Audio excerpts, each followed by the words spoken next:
सुप्रभात भैयावाद। मैं आचार्य अनूप कुमार पांडे आज कक्षा 10 के लिए संघवाद चैप्टर का अगला टॉपिक हम आपको बतलाने जा रहे हैं।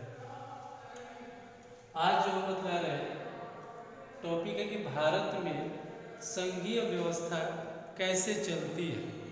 तो भारत में संघीय व्यवस्था सुचारू रूप से चलने के लिए 3 महत्वपूर्ण कारण हैं। केवल संवैधानिक प्रावधानों या कानूनों के माध्यम से ही संघीय व्यवस्था नहीं चलती है। संघीय व्यवस्था को चलाने के लिए भारत के लोकतांत्रिक प्रकृति या लोकतंत्र का जो चरित्र हमारे भारत में है वह भी एक बहुत बड़ा कारण है, सपोर्ट करता है, सहयोग करता है संघीय व्यवस्था को चलाने में। लेकिन पाठ के आधार पर 3 महत्वपूर्ण टॉपिक बतलाए गए हैं जिस आधार पर हम जान सकते हैं कि भारत में संघीय व्यवस्था कैसे चलती है।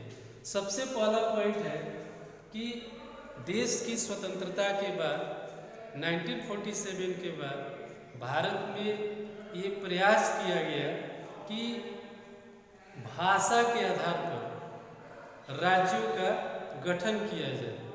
1950 में कुछ राज्यों की सीमाओं में परिवर्तन किया गया और 1956 ईस्वी में राज्य पुनर्गठन आयोग नीति लागू हुई।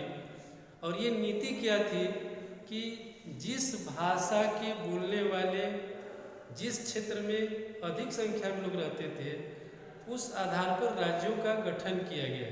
जैसे तेलुगु बोलने वाले समुदाय के लोग जिस क्षेत्र में रहते हैं उसको अलग एक राज्य बनाया गया।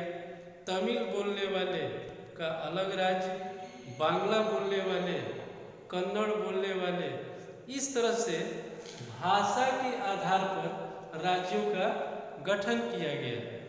अब रहेगा कि केंद्र सरकार स्वतंत्रता के बाद उसे एक भय सता रही थी कि कहीं हम भाषा के आधार पर राज्यों का गठन करेंगे तो कहीं देश हमारा कई टुकड़ों में बंट न जाए। लेकिन ऐसा नहीं हुआ।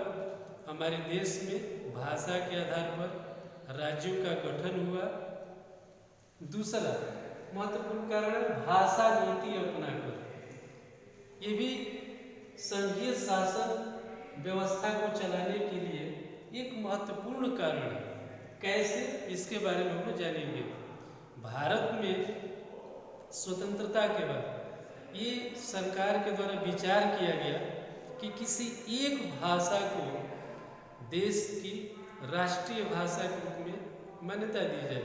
ऐसा कोशिश हुआ, लेकिन चूँकि भारत विविधताओं अनेकताओं वाला देश है, बहुत प्रकार की भाषाएं बोली जाती है, तो इस कारण पहले अंग्रेजी को राजकाज की भाषा को मान्यता मिली थी और हिंदी को भी।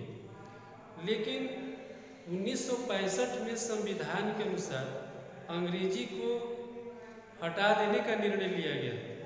लेकिन दक्षिण भारत के अधिकांश राज्य चूँकि अंग्रेजी भाषा का उपयोग अधिक करते हैं, उनके विरोध के कारण अंग्रेजी और हिंदी दोनों को राजकाज की भाषा के रूप में मान्यता मिली। लेकिन अभी भी अपने देश की कोई एक भाषा राष्ट्रीय भाषा नहीं है।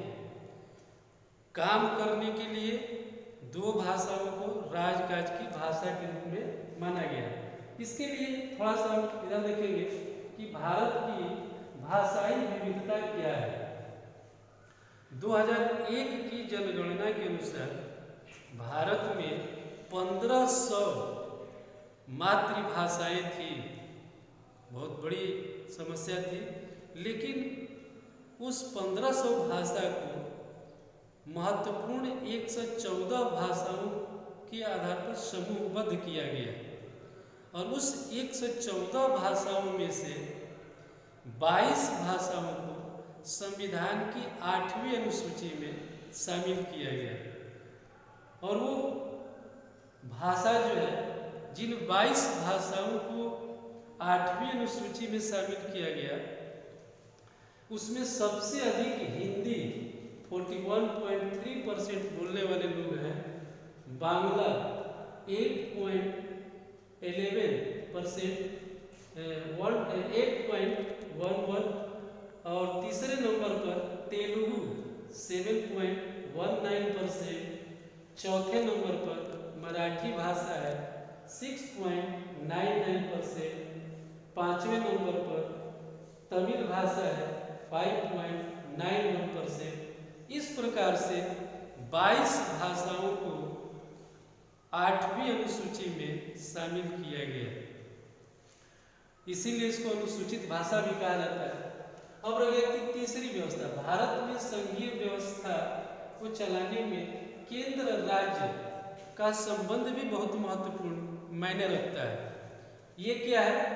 तो देश की स्वतंत्रता के बाद लंबे समय तक कांग्रेस की सरकार थी, और कांग्रेस की सरकार केंद्र और राज्य के बीच में जिन राज्यों में उनकी सरकारें नहीं होती थी, थोड़ी सी भी अनबन होने पर उन राज्यों की सरकार को अपदस्थ करके राष्ट्रपति शासन लागू कर दिया जाता था।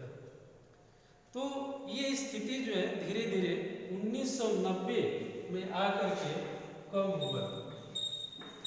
1990 एक बहुत ही महत्वपूर्ण टर्निंग पॉइंट है कि पूरे देश में राष्ट्रीय पार्टियां धीरे धीरे कमजोर होने लगी और क्षेत्रीय पार्टियों का उदय अधिक होने लगा, क्षेत्रीय पार्टियां सशक्त होने लगी। तो 1990 में जब सरकार बनी केंद्र में, तो गठबंधन की सरकार बनी और अटल बिहारी वाजपेयी प्रधानमंत्री बने और गठबंधन का दौर शुरू हुआ। उस गठबंधन के दौर में चूंकि क्षेत्र अधिक प्रभावशाली था, तो क्षेत्र को ध्यान में रख करके अब कोई भी सरकार चाह करके भी तत्काल किसी राज्य में राष्ट्रपति शासन नहीं लागू कर सकती थी, इसलिए कि 356 में संशोधन करके राज्यों को कुछ अधिकार मिला और इस आधार पर राष्ट्रपति शासन लगने की प्रक्रिया में कुछ कमी आई। तो 1990 के बाद से जो गठबंधन का दौर चला, तो अटल बिहारी वाजपेयी की जो सरकार बनी वह एनडीए की सरकार थी, और इनके बाद यूपीए नेशनल डेमोक्रेटिक अलायंस राष्ट्रीय जनतांत्रिक गठबंधन, यूपीए यूनाइटेड प्रोग्रेसिव अलायंस संयुक्त प्रगतिशील गठबंधन, तो ये दौर चला। इस तरह से हम कह सकते हैं कि भारत में संघीय व्यवस्था को चलाने में ये 3 महत्वपूर्ण कारण हैं, जिस आधार पर हमारे देश में संघीय शासन व्यवस्था चलती है। धन्यवाद। फिर अगले दिन जो है हम विकेंद्रीकरण क्या है उस टॉपिक पर प्रकाश डालेंगे, और वह अंतिम टॉपिक है। धन्यवाद।